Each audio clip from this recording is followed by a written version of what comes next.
And so today we're gonna be solving an MIT integration B problem from 2017 competition. That's gonna be the 14th problem for the qualifier test. That's gonna be the integral between 0 and pi over 2 of the square root of sine of x plus a 1. That 1 is under the square root as well. That's all gonna be with respect to x. So how are we supposed to solve it? Let's first of all rewrite this guy right over here just below the problem statement on my screen, just so I have something to play with. It's gonna be the integral of sine of x plus 1 to the square root. And now I'd like to multiply this entire integrand by a 1, but not by any one. I'd like to multiply it by a special kind of a 1, and that is the square root of 1 minus sine of x, all divided by the square root of 1 minus the sine of x.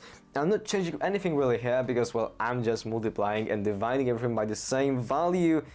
No problem at all. So I can just place the dx exactly as it was earlier. But now, well, what am I gonna get after performing this kind of a manipulation on my integrand?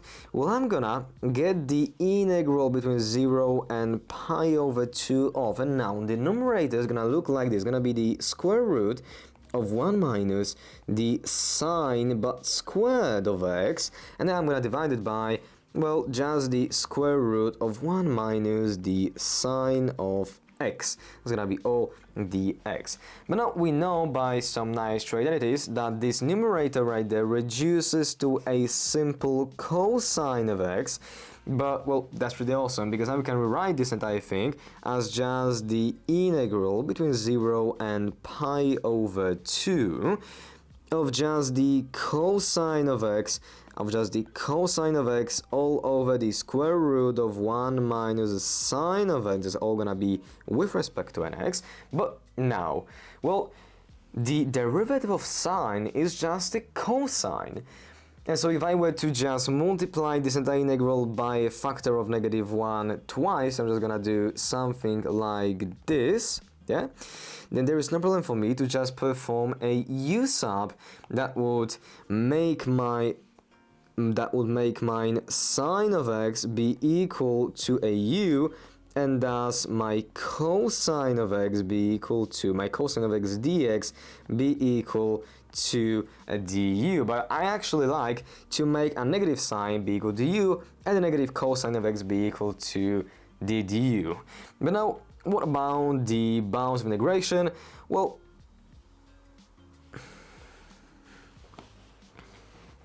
yes, actually.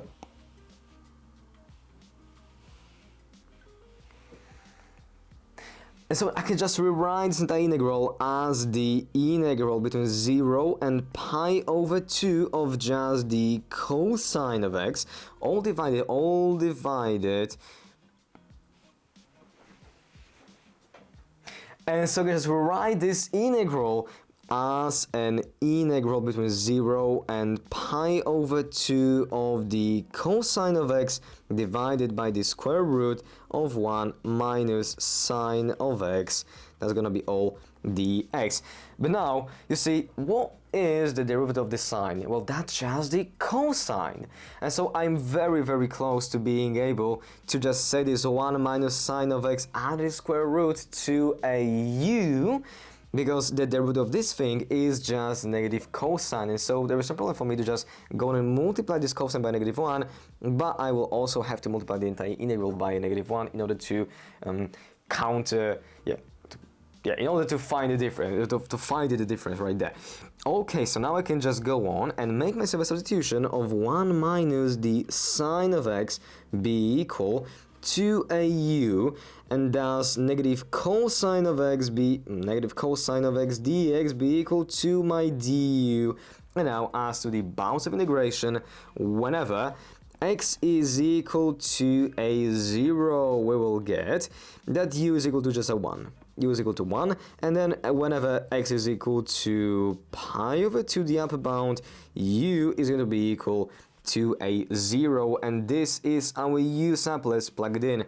And so just get that this entire thing is equal to a negative integral between 1 and a 0 of 1 over the square root of u du. But now, well, I don't really like those flipped bounds, but we can flip them because we've got a negative sign right here in front of the integral. Let's just use it to our advantage, flipping those bounds, and so we will get the integral between 0 and 1 of 1 over the square root of u, which is, well, another word, just u to the negative 1/2 du right there. That's gonna be all equal to, well, just that's gonna be 2 times u to the 1/2 power evaluated between 0 and 1.